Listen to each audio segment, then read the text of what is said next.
அஸ்ஸலாமு அலைக்கும். Hello everyone, welcome back to my channel Ben's recipes. இன்றைக்கி பார்க்க போகிற ரெசிபி வாழைப்பூ பருப்பு கூட்டு எப்படி பண்ணுறதுன்னு பார்க்கலாம். பாசிப்பருப்பு ஒரு 1/2 கப் எடுத்து அதை நல்லா வாஷ் பண்ணிவிட்டு அதில் 4 சின்ன வெங்காயம், 2 பச்சை மிளகா, 3 பல் பூண்டு போட்டு தேவையான அளவு தண்ணி ஊற்றி லைட்டாக மஞ்சள்தூள் போட்டு ஒரு 2 விசில் விட்டு எடுக்கணும்.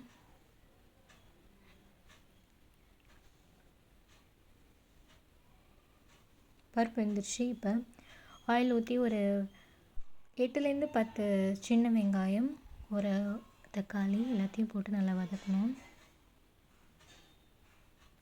லைட்டாக சில்லி பவுடர் ஒரு 1/4 டீஸ்பூன் போட்டுக்கணும். இப்போ நம்ம கட் பண்ணி வச்சுருக்கிற வாழைப்பூ, இது ஒரு வாழைப்பூ ஃபுல்லாக போட்டிருக்கேன், போட்டு நல்லா வதக்கி விடணும்.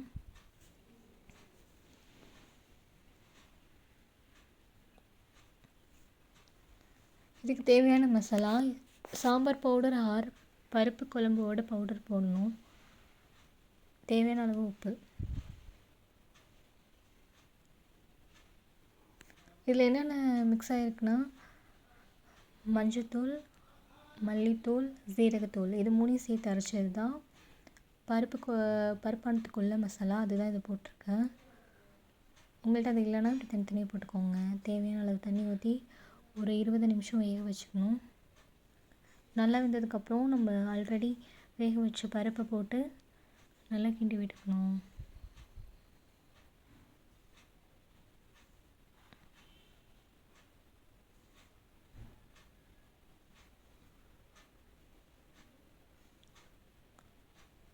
நல்லா கொதி வந்ததுக்கப்புறம் முருங்கைக்கீரையை நல்லா வாஷ் பண்ணிவிட்டு ஆட் பண்ணிக்கணும். 1 கப் இருந்தால் போதும்.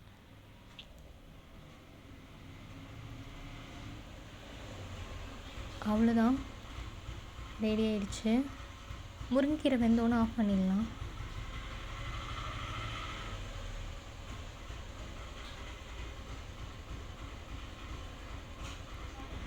இப்போ வாழைப்பூ வடை ஆர் கட்லெட் எப்படி வேணாலும் சொல்லலாம், அதுதான் பார்க்க போகிறோம். ஒரு பாதி வாழைப்பூ போதும். அதை நல்லா க்ளீன் பண்ணிவிட்டு அதை ஒரு க்ரஷ் பண்ணிக்கணும். அதுக்கப்புறம் ஒரு 10 சின்ன வெங்காயம், 2லேருந்து 3 பச்சை மிளகா, 1/2 தேங்காய், 1/2 இல்லைன்னா 1/4 மூடி தேங்காய் போதும். துருவியும் போட்டுக்கலாம், கட் பண்ணி போட்டுக்கலாம். இப்போ ஒரு 3 டேபிள் ஸ்பூன் பொட்டுக்கடலை, அப்புறம் ஜீரகம் ஒரு 1/4 டீஸ்பூன், மிளகு ஒரு 1/4 டீஸ்பூன்.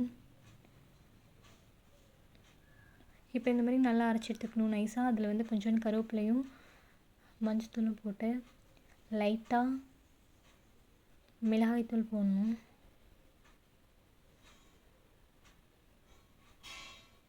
அப்புறம் தேவையான அளவு உப்பு. நல்லா மிக்ஸ் பண்ணிவிட்டு இப்போ சின்ன சின்ன உருண்டையாக எடுத்து நமக்கு வேணுங்கிற ஷேப்பில் எண்ணெயில் போட்டு எடுக்கணும். இது தவா ஃப்ரை தான் பண்ணணும், டீப் ஃப்ரை பண்ணக்கூடாது.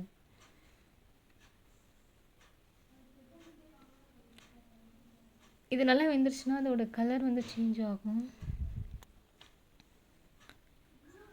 2 பக்கமும் நல்லா வெந்ததுக்கப்புறம் எடுத்துடலாம்.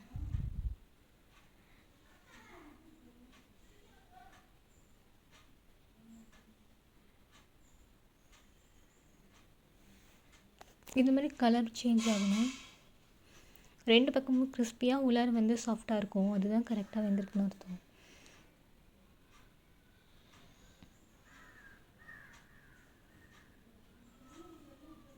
ஒரு சைடு வெந்துருச்சு, இன்னொரு சைடு வெந்ததுக்கப்புறம் இது ஆஃப் பண்ணிடலாம்.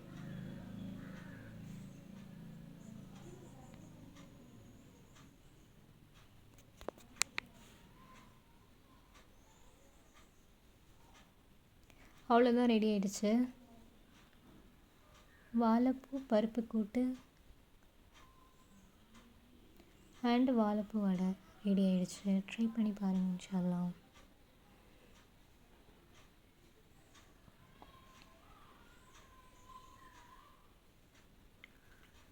இது ரெண்டுமே ரொம்ப டேஸ்டான ரெசிபி. ட்ரை பண்ணி பாருங்கள். தேங்க்ஸ் ஃபார் வாட்சிங்.